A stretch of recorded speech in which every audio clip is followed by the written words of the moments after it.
because this dance is very unique in the Dharma practitioner, because this dance, not in the Dharma world, there's many Dharma practitioners in the world, but they didn't have a dance. And also in the histories of the human history, if you don't move the body, then your conscious mind is not that much working. Or you can work with the conscious mind in a different way, but easy way to work with it is if you make it slightly move in the body, and it's a help to grow more, and conscious mind is working, and you can easily meditate in an easy way, and it's also the body will be no pains, no problem, so you can heal the body, and that's what transformation is happening quickly. That's other reason, and my personal thing is like it's from my lineage, so it's coming from my father, grandfather, father to father to father to father. It's from almost like 35 generations. So this is like a very unique tradition. So I'm very interested and learn more things about that. So that's why I came to the world, was to teach people just not only sit, but we can also the movement with the meditations. So that's why started teaching with this dance, Charya Nritya. So,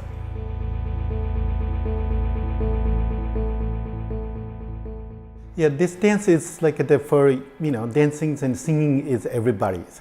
So they take easily. It's difficult in the beginning because mostly everybody in the planet, people dance a little bit. Movement is a dance. So for me, like the coming out to the world is not that hard meaningful way of giving, because our body is something that we are carry on to our life, and my dance is just to give a meanings how to move, and it have to be meanings when you move the body. So that's why it's once you get the understanding the meaning, then it's easy to easy to accept and easy to embody it in the body and move through it. That's why it's not that much hard for the people to learn and people to express and people to carry on these dance traditions. It's not, and also the simple things, the movements, it's like a Tai Chi's and Qiguns, and be aware, and also it's not like a, fast movement and, very soft movement, and also meaningful way of movements in these dance traditions. That's why it's not that much hard for me to teach to the other people. So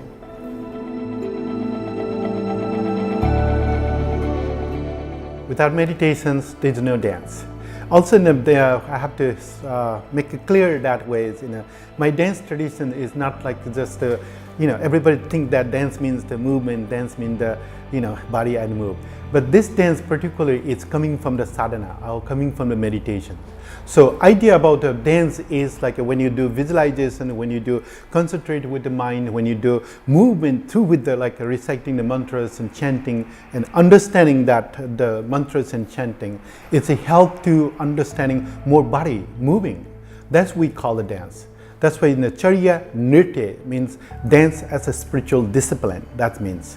On the other hand, like a Charya is the practice, and Nritya is coming from the Nitya, so that's coming from the daily practice. And those dance is created by those master who does everyday practice and with the sitting meditation. That means they're visualizing different deities and visualizing different things in the body, and they bring it into the life. That's why this dance has been done. That's why this dance is a completely meditative way of movement.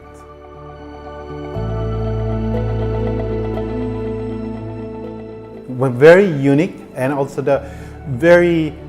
it's like when you move the body, you have understandings, you're moving the body.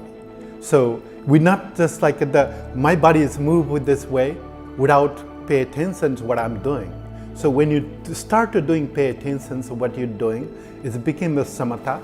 And when you concentrate with your mind and focusing with your breathing, with what you're doing, then it's became a vipassana.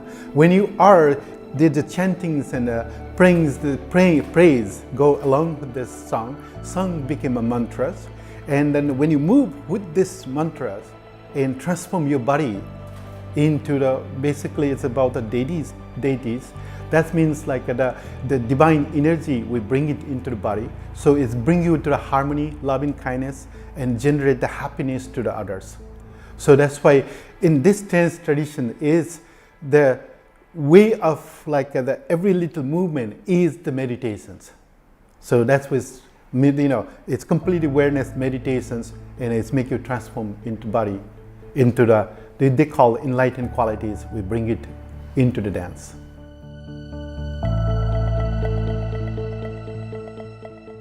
Audience is sometimes tricky. We never know which kind of audience. If they have a dharma backgrounds in the audience, then they are familiar. Like if I do dance of the Avalokiteshvara or Chandraji, and then if they have already understanding the Chandraji, then they see the image of the tanka or image of the statue. That's like if you see the dance, then it's come to life. So it's easy to, and someone who doesn't have any backgrounds in the Dharma, for them is like moving through with like this dance is like a chi. They see that a chi is moving in the body, and then so it's melodies or the song is became like the body is transforming into melody and moving through it's like a soft and gently. So that's why the audience we never know, but it's a help to the audience to feel the energy, how energy moving into the body. So that's why, this dance is for everybody, so they can see not just only the fast movement and then see the internal energy moving through with this dance. So it's a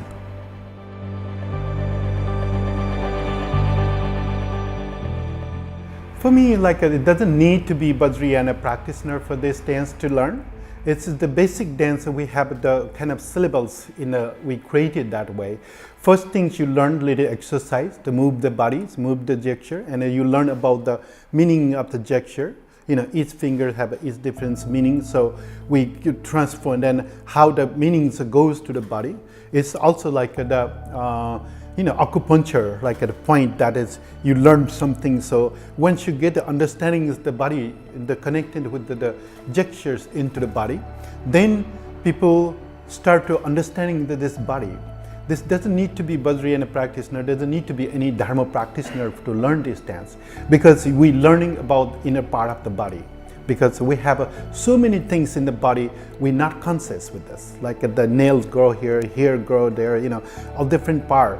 We don't conscious that. So idea about this dance is the moving through with the body it's just like a complete awareness, and then it's bring you the inner awareness, that's what's important for everybody. Once you have an inner awareness, then we know what's happening in the body, and then we know that what's going to be happens outside the world too. So that's why history of this dance tradition, all the master, when they see the people, people come, then they immediately in a second they know what their motivation, what they're coming for, and what they're seeking for, so they can give an answer very quickly.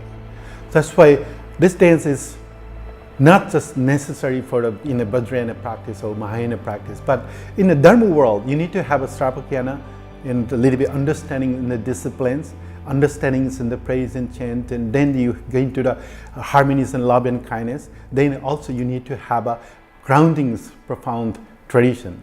But we do have that process to make it this into the dance. You don't just learn immediately dance. So you have a process to learn in this dance tradition.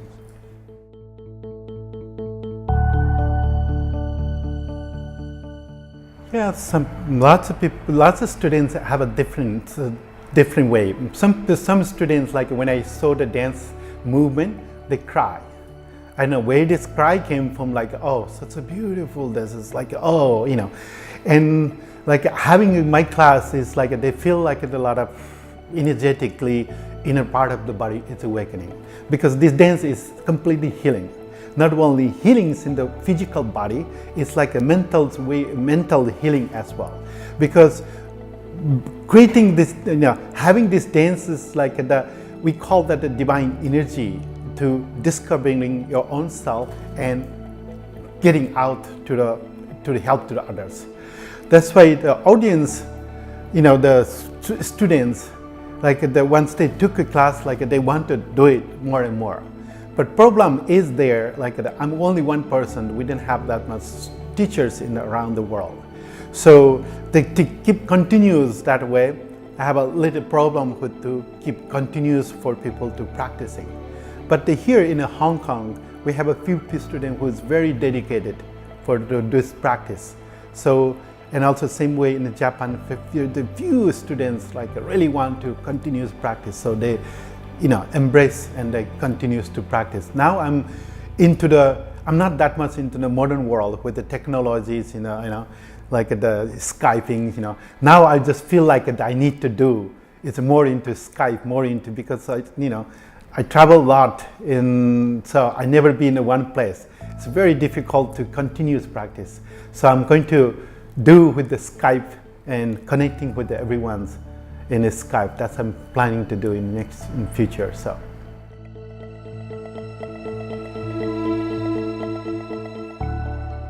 My intention is not like the spread with, but the intention is the healthy body to create.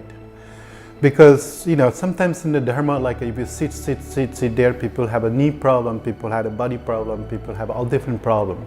So if you're not healthy, then there's no such a things in the world you can carry on with the practice and the Dharma practice and anything. So my whole intention is to be how to be healthy, so you can do anything, Healthy body is a healthy mind is health. You can do lots of things.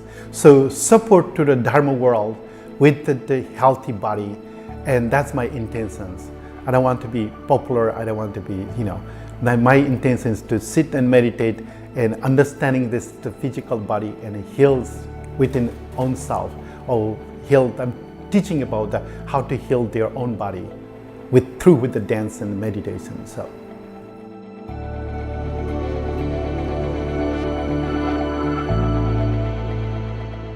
Well, I'm from the priest family, so my father is a great scholar, and he has also written many books on the Buddhist traditions and the Buddhist cultures and the art and what we eat, what we drink, how to do the rituals and all different things. So I'm from that family.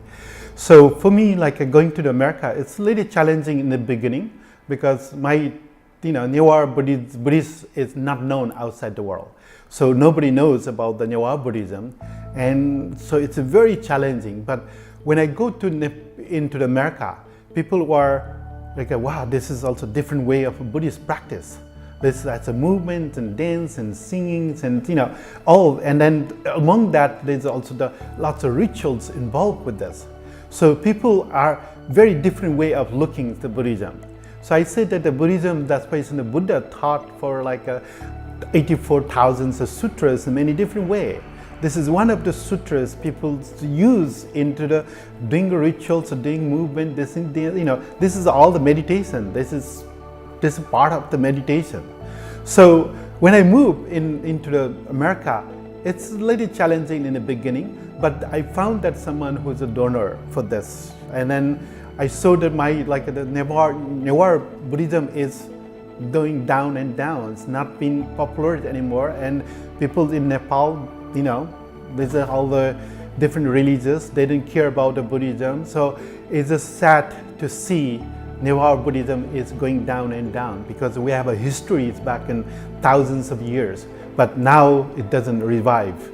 And so when I saw to my students, and then wow, let's see what will be in Newar Buddhism. So I took it to Nepal, all my students, in 2005, and we have a sadness in the Newar Buddhism's activities. So, okay, we need to do something. So one of my donors said, we should build a temple. So then everything's transformation is happening. Once we started building the temple, we brought every little carvings from Nepal with the hand carved everything and bring it to here. And then created the center. And the center require, in Nepal, when you birth to the death, we have so many different rituals.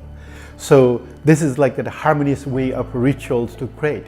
So we should do it that way too. So I was just bringing that to life beside Nepal. I bring it to America, as well, and we have a big community there, so we just share. And also my sharing, not only the Nepali people, I also share with the Westerner, American too.